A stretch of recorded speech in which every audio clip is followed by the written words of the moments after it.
ఇంకేం నచ్చాయి నీకు బాగా? ఇంకా ఇప్పుడు ఎందుకంటున్నా అంటే సత్యభామ అనేది ఒక పెద్ద మంచి ఇన్స్టిట్యూషన్. అలాంటి ఇన్స్టిట్యూషన్స్ నుంచి వచ్చి నువ్వు జాబ్కి వెళ్ళావు, అక్కడే జాబ్లో ప్రాబ్లమ్స్ ఫేస్ చేసావు, మళ్ళీ బయటకు వచ్చావు, మళ్ళీ మాకు అక్కడ నేర్చుకున్నావు, మళ్ళీ ఓపెన్ మార్కెట్లో పోయావు. సబ్జెక్ట్ నేర్చుకోవాలంటే ఒక రైట్ ప్లేస్ కావాలి.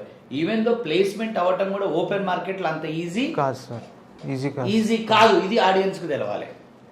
చాలా మంది జాబ్ ప్లేస్మెంట్ నౌకరీలో పెట్టి అంటే ఫ్రెషర్ ప్లేస్మెంట్ అనేది జరిగితే కాలేజీ క్యాంపస్ లో జరగాలి, లేదంటే ఇలాంటి ఇన్స్టిట్యూట్స్ లో promised programmes, not placement assistance అంటారు చాలా మంది. ప్లేస్మెంట్ అసిస్టెన్స్ అంటే అసిస్టెన్స్ అది ఎంత వరకు అవుతుంది అనేది సక్సెస్ రేట్ తక్కువ. ఇది ప్లేస్మెంట్ గ్యారంటీ ప్రోగ్రామ్ అంటే. కానీ ఇక్కడ స్టూడెంట్ ఎఫర్ట్స్ పెట్టాలి, పేరెంట్స్ సపోర్ట్ చేయాలి, స్టూడెంట్ డ్యూరేషన్ అనేది చూడకూడదు. ఇప్పుడు ఫర్ ఎగ్జాంపుల్ ఇప్పుడు మన ఇన్స్టిట్యూట్ లో .NET కోర్ API నడుస్తుంది, నువ్వు రేపు వెళ్ళిపోతున్నావు, నిన్నటి వరకు కోర్ MVC నేర్చుకున్నాను సార్. ఒక టాస్క్ ఇస్తే కోర్ MVC లో చేయగలుగుతావు, ఒక టాస్క్ ASP.NET ఇస్తే చేయగలుగుతావు, ఒక టాస్క్ MVC ఇస్తే చేయగలుగుతావు. ఇప్పుడు రేపు నువ్వు వెళ్ళిపోతున్నావు అంటే core API you are missing.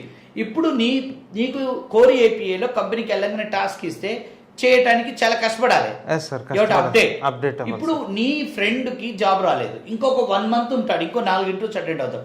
ఈ 1 month లో కోర్ API ట్రైనింగ్ అయిపోద్ది. అప్పుడు 1 month తర్వాత అతను కంపెనీ జాయిన్ అయినప్పుడు అతని స్కిల్ కి నీ స్కిల్ కి ఒక టెక్నాలజీ డిఫరెన్స్ వస్తుంది. ఏంటది? API. సో అట్లా ఎప్పుడైతే ఇంటర్వ్యూస్ ఎక్కువ పడుతున్నాయో, ఒక నెల ఎక్కువ ఉండటం వల్ల స్టూడెంట్ కు జరుగుతున్న నష్టం ఏమీ లేదు.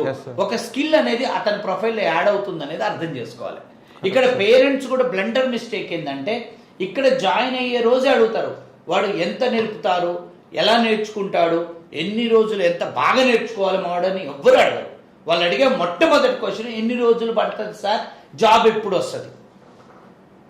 మీరు ఒక మ్యాథమెటిక్స్ అనే సబ్జెక్ట్కి 1 నుంచి 10వ తరగతి 10 ఏళ్ళు, ఇంటర్మీడియట్లో MPC తీసుకుంటే 12 ఏళ్ళు, తర్వాత ఇంజనీరింగ్ BSc తీసుకుంటే 15 ఏళ్ళు, MSc మ్యాథ్స్ తీసుకుంటే 17 ఏళ్ళు, తర్వాత PhD తీసుకుంటే 4 ఏళ్ళు, అంటే 15 నుంచి 20 ఏళ్ళు ఒక మ్యాథ్స్ సబ్జెక్టులో మనం చదువుకుంటే అకాడమిక్లో ఎక్స్పర్ట్ అంటారు వాడిని.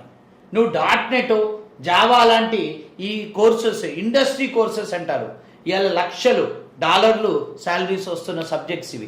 ఇలాంటి సబ్జెక్ట్స్ లో మీరు ఎంత నేర్చుకుంటే మీరు అంత బెస్ట్ అవుతారు, అందులో డౌట్ లేదు. So best I'm advising to all the student parents, ఒక్కటే చెప్తున్నాను, మీరు జాయిన్ చేసే ప్రతి కోర్సులో కూడా డ్యూరేషన్ ఎక్కువ పెట్టుకోమని చెప్పండి, నెంబర్ ఆఫ్ అవర్స్ ఎక్కువ పెట్టండి. ఆ టైంలో స్టూడెంట్కి వేరే ఏ పని ఉండకూడదు, ఫుల్ టైం ప్రోగ్రామ్ ఉండాలి.